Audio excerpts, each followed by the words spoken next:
You're listening to Get Informed, America, the only true unfiltered show that's fighting fake news and finding common ground.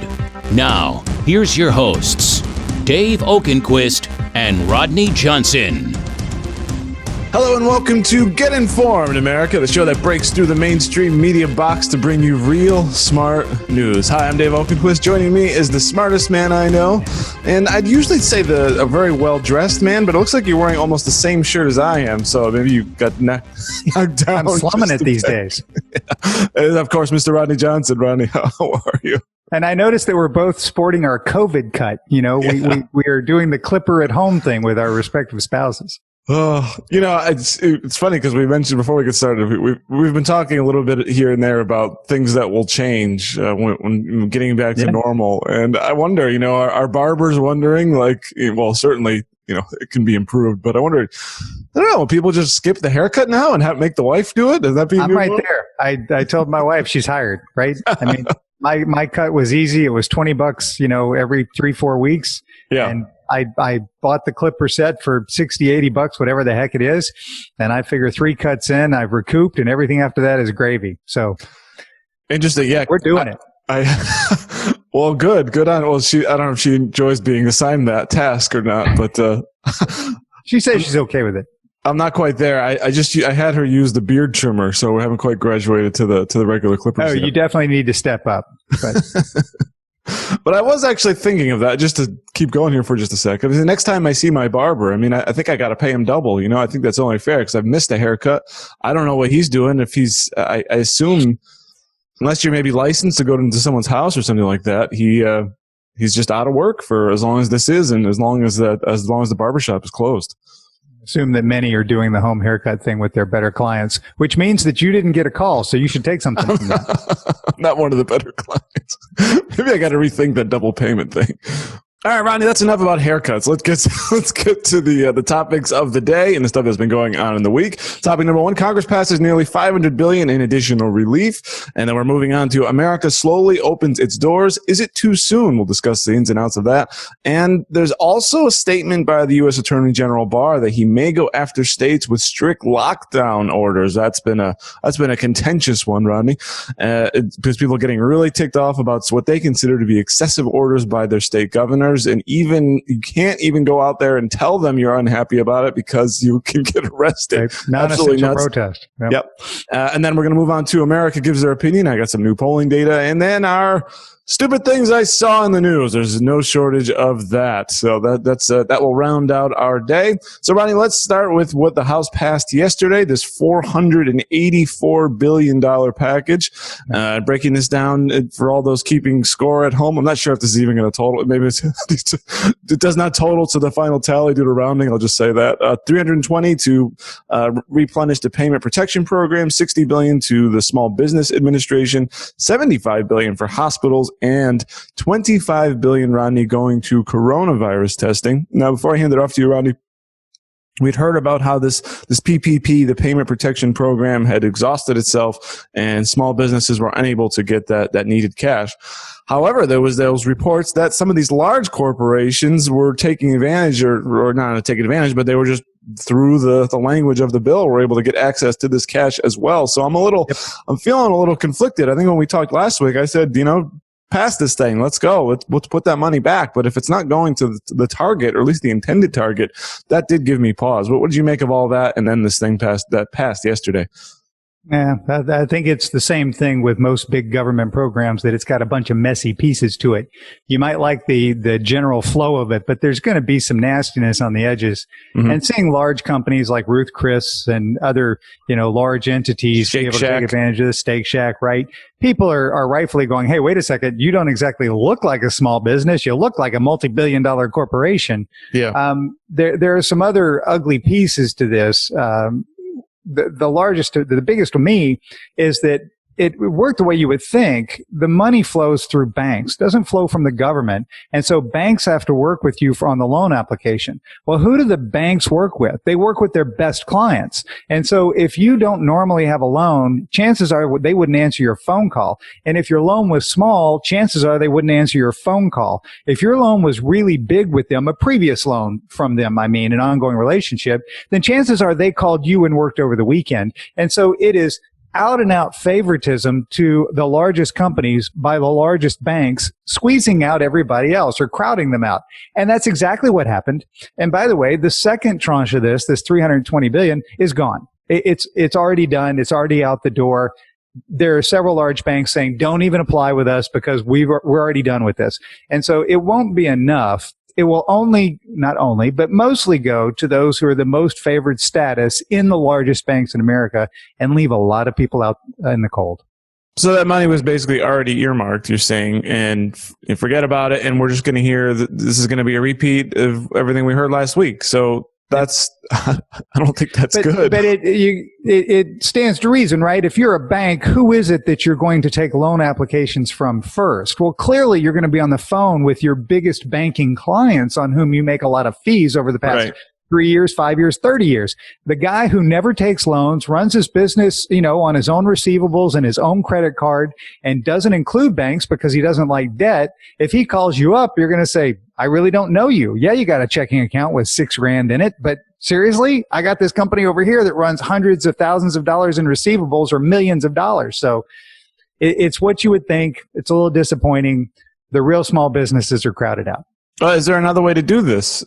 Could there be another way to do this? I mean, you can do it longer and you can make the amount available bigger. But the one thing that is coming out of this, and it hasn't gotten much press, I hope it does, is the Federal Reserve, which is the one that's doing the small business thing here, in a long distance way. It's hard to talk about. But anyway, the Federal Reserve, for the loans that they're going to be helping on, is demanding and putting forth transparency. And so they are going to list all businesses that get money from them or backed by them.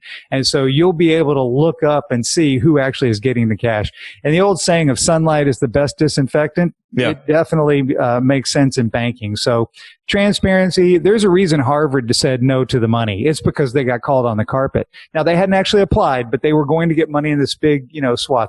There's a reason Ruth Chris is giving it back. It's not because they want to. It's because they got called on the carpet. And so, yeah, that does make a difference. Rodney, the $75 billion for hospitals, that seems like quite a bit of cash. I haven't heard that hospitals are running short of money, though. But I was thinking maybe hospitals are in a world of hurt. And this is the weirdness of this COVID thing. When the federal government declared the nation a national emergency, right? And not a federal disaster area, but they declared a national emergency, which is what puts in place all these powers that we'll get to in a few minutes on what governors are doing. But they essentially said, hey, don't do anything that's not related to COVID. So these hospitals around the nation shut down surgery. When they say elective, they don't mean tummy tuck. Elective means you can schedule it. It doesn't have to be immediate, emergency, whatever you want to call it. And so if you are having operable brain cancer surgery, then you could schedule it for 3 weeks from now or 6 weeks from now. Now, granted, 6 weeks from now, you got a little bit more progression, but that is considered elective because you don't have to do it in an emergency setting. And so a lot of surgeries that are really life-saving, although can be scheduled, were put off. And these are the surgeries that are expensive, that pay the bills for hospitals and doctors. It's what they get paid to do. Yeah. And so if your hospital doesn't have a bunch of COVID patients, which, by the way, most hospitals in America do not, you're sitting empty, not paying the bills, a bunch of empty beds, and a bunch of doctors who aren't making any money. Very interesting. Bit of irony there, yeah. So let's hope when hospitals do get back to normal that lives that could have otherwise been saved in a timely manner aren't cost too much. In other words, you mentioned that example there with that elective surgery with brain cancer. I mean, that could potentially have saved someone's life in March or April, and then, come back to September. Now it's too late. Now it's inoperable. That's scary stuff right there. Well, they're opening up hospitals around the nation. I know certainly here in Texas, other states are saying, okay, we're going to start allowing elective surgery, I believe, on May 1. And so they're trying to ease this back in, but the pain is there for that 5-6 weeks that it didn't happen. And you don't recoup the money. It's not like you double schedule for the next, 4 months to make it up. We don't have that luxury. And so the hospitals definitely need some cash. Is $75 billion the right number? I have no idea. Right. But they definitely needed some help. Good. Well, let's hope that this money can help all those in need. Rodney, let's move on to our second topic here. America slowly opens its doors. Is it too soon? We're hearing reports of some states like Georgia and South Carolina, something you reported on at informedamerica.com.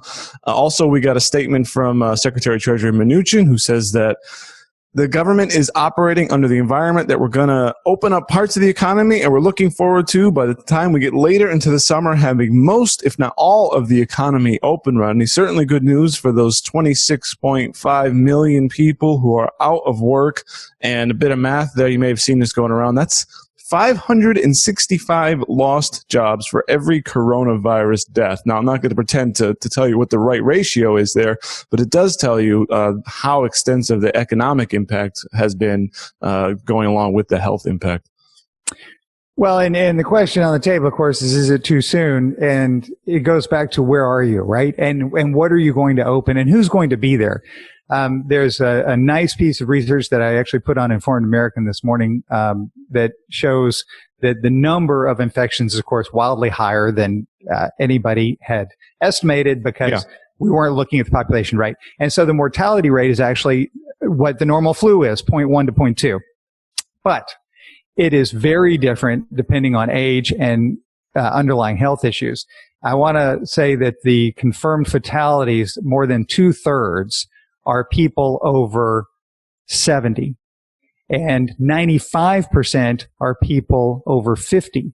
And so if you're 18 to 45, your chances of dying from it aren't 0.1, it's 0.01.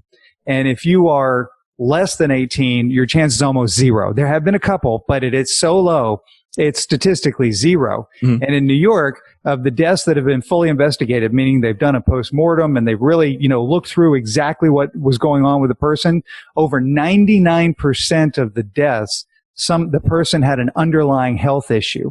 And so it's really a question of when you're opening up, what are people going to do and who are those people, right? If you have an underlying health issue, you probably shouldn't be going to a crowded place. No. If you are over 50, like me, you should think about it. If you're over 70, just don't do it for a while, because what we really need, and it sounds silly, but we're getting back to this idea that some of us have been talking about for a long time. We need people to get back together to share this virus in an asymptomatic way for most people who are going to get it and they're not going to notice, or it's going to be mild, so that when we do have fully open society again with older population, we're all going to church together, restaurants, whatever, we're not infecting them because we can't. The longer we stay isolated, what's going to happen is we're going to have this immediate pop in cases right after we get back together. And if we're not trying to separate that at-risk community, it's going to be difficult because we're going to put more lives at risk. Right, because you have the people that have been sick, obviously, and have been suffering or recovering okay, and then a much larger group of us who have been essentially staying away from society and have had no exposure. And then once, to the point, once we start getting, it would almost be like restarting again, but with smaller numbers, hopefully, which is what they call that second wave. Now, Rodney, let's talk though about this time period, this. Later in the summer, I mean, I'm assuming I'll just take him to, I'll call it August, or something, that we might be at running 90%. Now, something that you and I talked about before we got started here was, and something I think we hit on maybe a week or two as well, is for the people who do get sick, there needs to be some kind of a treatment for them. We're still, they told us 18 months for a vaccine, so we're still a ways away on that. But at least some other kind of treatment. They've been trying a lot of different things, experimenting with a lot of different things, but nothing has quite worked. We've heard about this antiviral remdesivir, and then that everyone was kind of very, very optimistic on that. But then we got some bad news about that over the last day or so, that this isn't going to be the one it's looking like. So what do we do without, how do we operate without some kind of a treatment? Because those people still are going to get sick. They're going to be either out of work or infecting their families. And this whole thing starts dragging on again. And then we're yelling at each other for opening up the economy too soon. Yeah. Well, the two things in there. First of all, the time frame.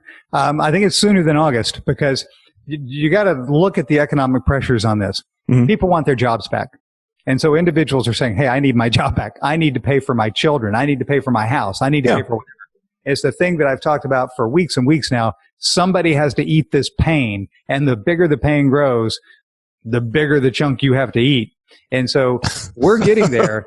Cities and states are the ones who are going to be beating on this in short order. You can have all of the directive you want from somebody in Washington in a health department, but if you are a city on the beach in Florida, your money is made from May through October. Mm-hmm. It just is. And if you tell me I'm not going to make money, then I might as well fire the police, fire all of my health inspectors, fire all of my restaurant workers, fire all of my administrators, fire all the firemen. They're all gone because I have no money. And so it's cities and states that are going to look up and say, you cannot close us down. And what are the biggest spending months we have all year long? So you're going to see that pressure for this to open up from a very interesting standpoint. On therapeutics, which is what you're talking about, remdesivir, sort of failed, sort of not. It's an antiviral drug. And so the Chinese were giving it to people in a study that were moderate and severe cases, meaning they were already having the issue where their lungs were filling and they were having what's called a cytokine storm. And so they stopped it because they didn't have that many people enrolling. The information came out, they say inadvertently from the WHO. Gilead came back afterward and said, wait a second, that's not what this drug does. It has to be given to people sooner in the process when they have mild symptoms and look like they might progress. That's when you really need to be giving them an antiviral drug because it's supposed to stop the virus. What we need are drugs that stop the cytokine storm. Once this is in your lungs and your own immune system starts sending those cells down to fight it, that's what gunks up the lungs and you feel like you can't breathe and essentially you cannot process oxygen. And so the therapeutics for that, we have a lot of them that are being tested, but it takes weeks of double-blind tests with placebo for any of these things to get a stamp of approval and say, okay, yeah, that's it, right? There's one in particular. It's a small company that I've actually known about and been investing in for many years that does HIV work, and it looks like it might work on COVID-19. But being, invested in this and getting their news reports and everything for weeks and weeks now on this, I've seen the process where they have now been accepted on, an investigative drug basis, and some people have responded very well. And so now they have a trial. Well, the trial is around, I think, 390 people. Well, it's in a number of different hospitals. They have to apply. They have to get people enrolled, and they have to have a primary endpoint of 28-day mortality rate with a secondary endpoint of 14-day mortality rate. All of this means it takes time. Mm-hmm. And they're only a week or two into it. And this is a group that says, hey, we've got something that really shows some promise at doing it. And so I think by the time we get to the end of May, we'll have much more information on therapeutics that work, which will give us the comfort to open the doors so that we can get this economy rolling. Mm-hmm. And we'll have comfort that when somebody does get ill, which we're talking about they will, it doesn't lead to mortality. We can give them a treatment. Well, that's absolutely. Let's hope that happens. That's the thing, right? Once we get a therapeutic, this thing turns on a dime.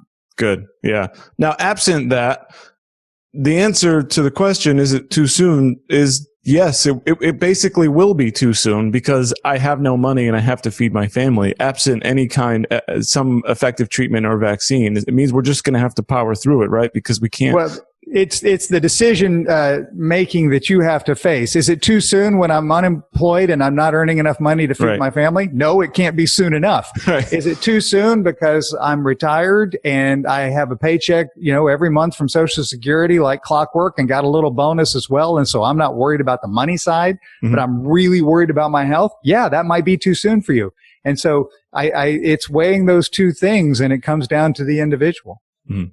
Absolutely. And Rodney, one of the other things that's been going on with this, not only are people out of work, not only are they worried about getting sick or getting sick themselves or dealing with a family member that's sick, they're also dealing with a threat to their personal liberties while we're trying to fight this thing. And we've been seeing these lockdown orders, some of them absolutely absurd. The most clear one, I think, has been in Michigan. That's I think the poster child for government overreach. Right.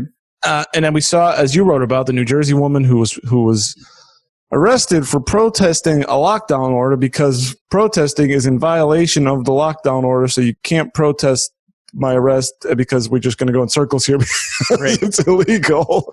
And that famous one there in Idaho about the woman getting arrested at a closed playground, that one's been going around social media. Now, the Attorney General weighed in saying that so the stay-at-home orders come, quote, disturbingly close to house arrest.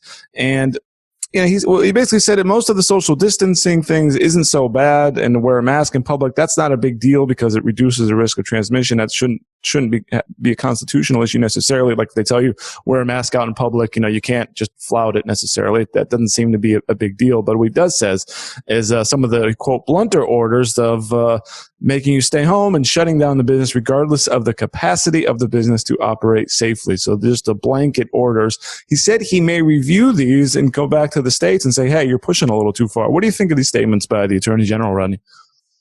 I agree with him in principle. I don't know how it works in practice, right? The Michigan one is the easiest to talk about because it's the most egregious, where the governor, Gretchen Whitmer, banned visiting your neighbors. Now, people talk about she banned planting a garden. That's not really what happened. What she said was large stores that also have a garden section but might sell essential supplies can't have to rope off the gardening section. You can still go out and garden all you want with stuff you already have. But even that, you look at it and go, well, that's kind of weird. We can certainly, beat on that. But I can't go next door and have a cup of coffee with my neighbor when I've been quarantining and my neighbor's been quarantining, and we make the joint decision we're good with it. It's that taking away of our personal decision making, I think, that crosses, in my mind, a bright line. Now, the problem is, of course, you can't write laws that are that specific. Mm-hmm. Governors tend to have an ability to restrict movement in times of a national emergency. That's where we are. And so what does that mean, restrict movement? Well, governors are going to say everything I've done has been appropriate. That's why they wrote the order in the first place. Right. And there's always going to be a group of people who say any restriction on my movement is too much. And so I don't know how you legally define the middle. It comes down to, I believe, what will be, as always, the reasonable man principle. And I don't think if I got in front of a jury of my peers and said, look, you told me I couldn't visit my neighbor, you overstepped your bounds. I think a jury of my peers is going to go, yep, we agree with that. Can you tell me that I can't buy gardening supplies in a large store that also sells essential? Maybe. I don't know. That gets weird. The protesting thing, I think she wins just on the merits because it's going to be really hard to say that you can infringe a very specific constitutional right as long as I'm trying to do the other things, social distancing from people and all that. As long as I'm 6 feet away, if I'm holding a sign at the Capitol saying, I don't like the decisions you're making up there, it's going to be really hard for me to see anybody saying, no, that was okay. We can't protest in a time of emergency, because that leads to the obvious. Any president that doesn't like what's going on against him in protest just declares a national emergency, and we're done. Stay at home. Like, can't protest me. Exactly. And so I think that's what we're going to see. Now, as a matter of practicality, I don't imagine that there's going to be any action here because these are temporary. This stuff, these extreme examples that we're using could be gone in, 2 months or something, and then it's over with. I think maybe the danger there, or maybe the real issue could be, did this set a precedent that could be applied later, which could further step on people's rights? Do you think that's a possibility? I mean, do you agree with me probably that there's unlikely to be any legal action here because it'll just be after the fact, right? I don't know. Normally legal action has to show harm and, some ongoing harm. And so what harm can you show where you weren't, visiting your neighbor? And I'm not a legal scholar. And so I wouldn't say that I know that it has to be that. The precedent thing, I think one of the great things that's going to come out of this entire episode, is we're going to have a discussion nationally of what was too much. Mm-hmm. Should we have shut down economies like we did, or should we have been much more surgical in saying, let's protect these groups that clearly look like they're more at risk than others? And one of the things will be, did governors go too far? And I think in the next election cycle, I don't know when Whitmer is up for re-election, but I think that will be a big question. The governor who quickly took away your rights and restricted you from seeing your neighbors. So I think we're going to solve a lot of this at the ballot box as to what people think was appropriate. Yeah, that makes sense to me. In terms of assessing policy to maybe improve later, I don't think that's going to happen. we were completely unprepared here. The next thing that's going to happen isn't going to be exactly what this is. It's going to be something different, and we're going to be equally unprepared and going to make all the wrong decisions. So I'm giving up on that idea. But certainly, if you don't like what your governor did, then vote them out of office. I think that's the best recourse going forward. Well, I'll give you a little bit of a pushback on that. One of the reasons that we did what we did is because we were so rich, we felt we could. And you have to look at this through an historic lens, right? We are so wealthy at the moment, and I don't mean everybody's got $1 million. I mean that in general, we're all fed, we're all clothed, we all have electricity, that sort of thing, running water in the United States and developed nations, that we felt that we could do this without causing collapse. And we felt that our financial and economic systems were such that we could redirect through our governments a flow of value. And I'm staying away from words like printing money and all that. But if you can just think about it, we can change the flow of value through the government to get us through this while essentially calling a halt to some large portion of economic activity. Yeah. And we're going to find out on the backside if it worked. I think it will, of course, meaning that we didn't die. We're going to survive. But I think we're going to have a big question as to whether or not that was the right thing. And I think it's going to come when unemployment doesn't fall below 10% for quite some time. Yeah, and that's the thing. So that absolutely remains to be seen. And how many of these people will get a job? Yeah, that's the scary part. So that's quite a. So you call this basically maybe the biggest social experiment ever or something? The biggest economic social experiment. I mean, well, and I don't want to say ever. There were horrible examples. The biggest one that we reacted to something, because I think of social economic experiments like, the Great Cleansing, and the Khmer I meant Cultural Revolution. Yeah, I don't want to go there, but I mean, and they were. Well, I mean, you say you don't want to go there, but those were right. Those were the failed ones. Tens of millions of people dead at the hands of their own government for these social economic experiments. They were just horrible, and so that's the way a lot of them end. And so this is one in reaction where we're trying to thread the needle, and I don't think we did a good job. Better, not terrible, but I think we can do better. Crazy stuff. Yeah, absolutely agree. All right, Rodney, let's move on to America Gives Their Opinion. I have an interesting graphic here that comes from a combination of the Harris poll and the Hill. The question here: how concerned are you about each of the following? Exposure to the virus, 83%, really big number there. I think that's a massive jump from some of the stuff we've been seeing over the last couple of weeks. Yeah. And this one's I'm sorry, did you say? I said I think so too. Yeah. Next, on the topic of what we were just at, losing freedoms, 74%. So that's something that people are very concerned about and definitely on their mind. So right to bring that up today. This is not just a trivial issue that I think some people tend to dismiss this as you're an idiot for going out there and protesting. Why are you being such a moron?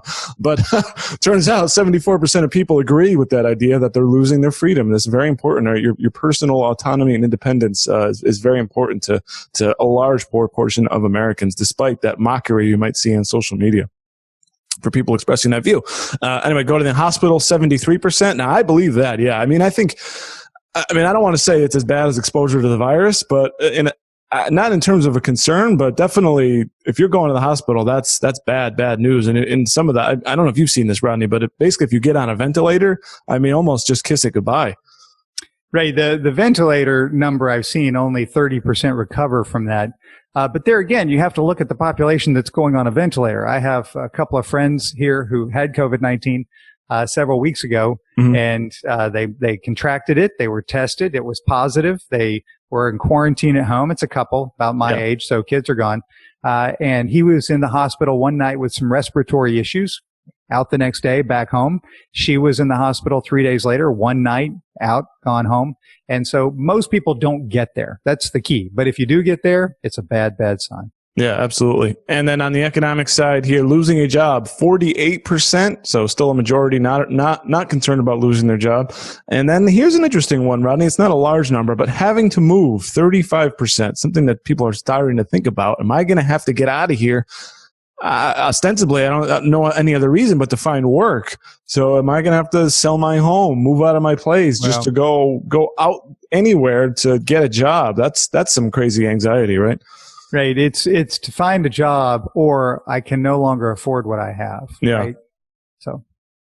Yeah, I can't afford my house. I got to downsize or whatever because my income is down. That's unfortunate. Yep.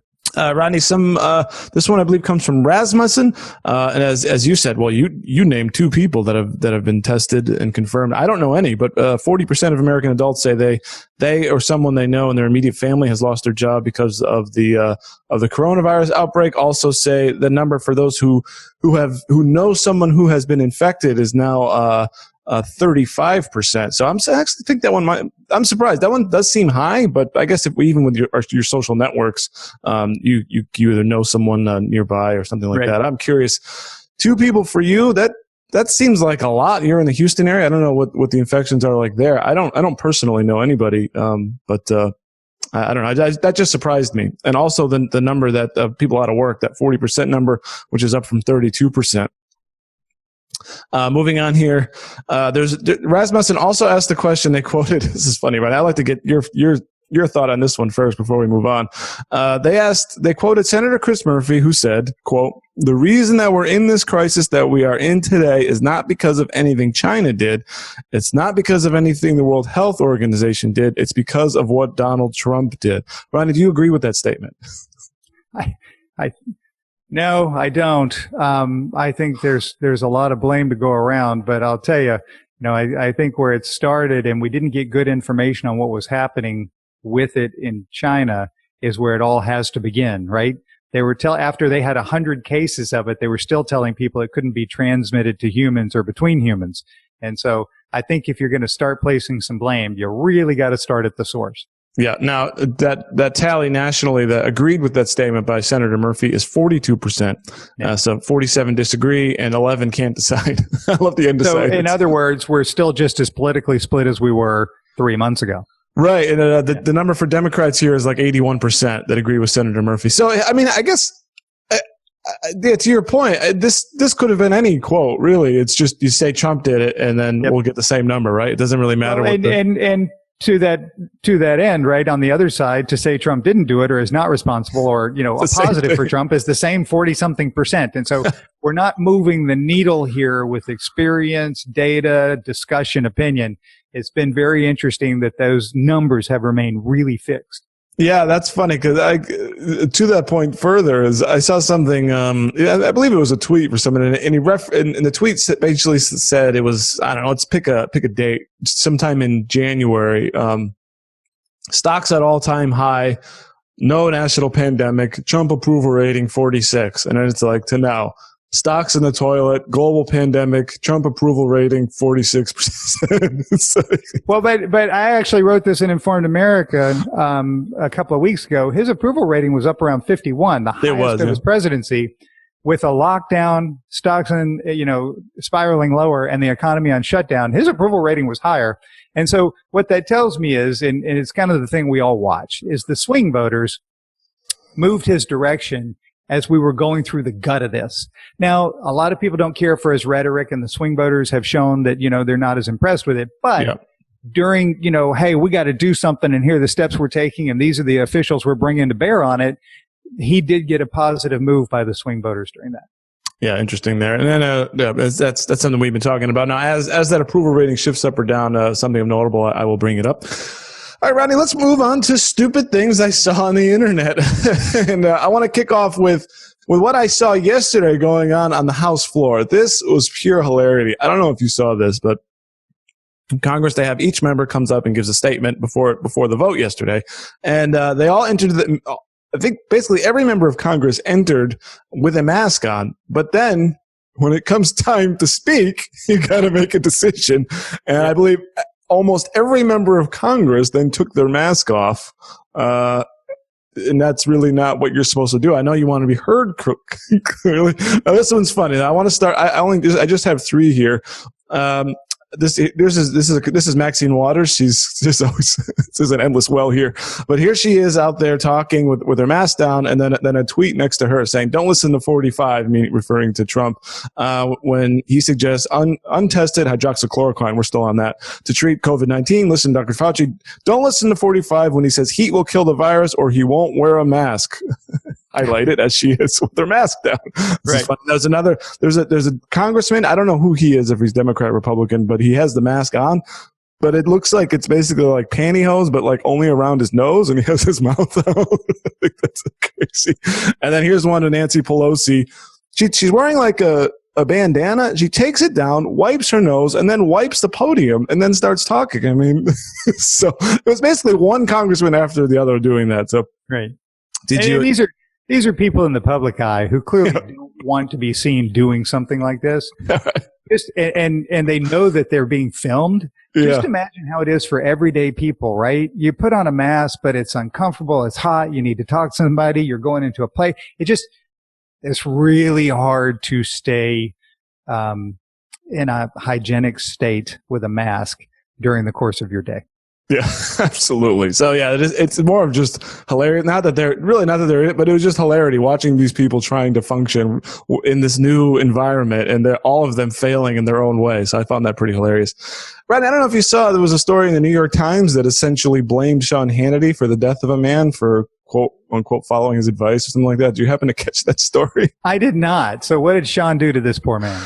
Well, they basically took some of his statements about what he was thinking was going on with the virus at some point in, I believe, late February. And a man sometime later went on a cruise, I guess, because Hannity told him everything was going to be okay. He got the virus and he died. And the New York Times thought it was this was our chance to blame Hannity for his death.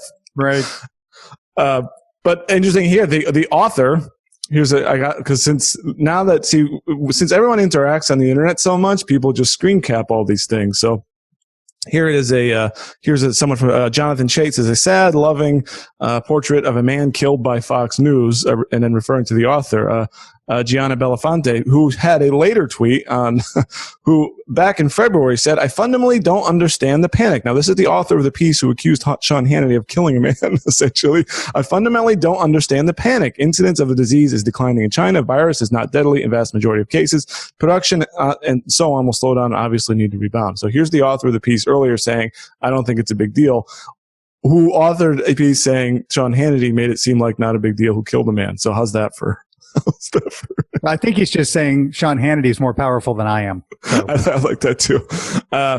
Rodney, I don't know if you saw this this comes from Vice. It says, racist plaques depicting Winnie the Pooh holding a bat with chopsticks have begun to pop up around Atlanta. And police have no leads as to who is responsible.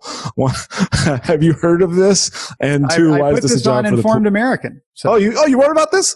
Yes. Oh, great. Well, all right. So what's your take? First of all, what do you make of these plaques and whoever's doing this? And it should just be the job for the police to investigate. Well, I mean, you're putting something on buildings that, aren't supposed to be there. You're not allowed to go put a poster of anything you want on an office building in downtown Atlanta or Houston or whatever. And so in that case, yeah, you shouldn't be doing this. It depicts Winnie the Pooh eating a bat with chopsticks, implying Winnie the Pooh, of course, is a reference to the Chinese leader Xi Jinping. Yeah. Because the thought is he looks something like Winnie the Pooh, which he kind of does. He really does. That's why Chinese censors do not allow any posting of Winnie the Pooh in China. It's just it's not allowed. And so because they see it as kind of derogative. It is. I thought the comment by one of the business leaders who, was involved with this, that it's a racist thing is horrible. It's like, well, I don't know how it's racist other than calling out a nationality / race, because the virus started in Wuhan, China. I mean, nobody's disputing that. And here we are saying China disputes it. Well, they say it came from the U.S. from American service members. And the general premise is that it transferred from a bat that was either sold in a wet market for consumption in Wuhan or was being used for research in a facility near Wuhan. Either way, it's a bat. Yeah. And so to say it's a bat and this is about China kind of looks like it. As I wrote, if anybody should feel slighted, it's Winnie the Pooh, right? I mean, why is he being thrown in the mix? So. Poor guy's being subjected. He never ate a bat. He ate honey, for goodness sake. I know. Yeah. It just seems like the last thing, maybe not the last thing, but on the list of things I don't want to eat, this one is definitely on What there. I want to know is this is the pandemic, writ large, or rather writ small. When you're stuck at home and you got nothing else to do and you say, hey, I got an idea. Let's cast a bronze relief of Winnie the Pooh eating a bat with chopsticks and then go glue it on buildings downtown. You've really got some time on your hands to go through with such a plan. Well, this is all that boredom we've been hearing about, and some people trying to do something and keep themselves busy. Now, do you think the police should be focusing their attention on catching these perpetrators? They might not have much else to do during the lockdown, so what the heck? I just can't believe that there's not a camera outside of a business somewhere that didn't pick this up. Yeah. Rodney, any other stupid things you've seen out there on the internet or in the news you want to hit on before we get out of here? I do like one thing that I wrote about in Informed American as a lawyer in Florida who is going to protest the reopening of beaches, dressing as the Grim Reaper and visiting beaches. Because having grown up on the beaches in Florida, personally, and having lived there for years before moving back to Texas, and you're actually quite close now. I am. I know that May is the hottest month in Florida because the rains haven't started yet.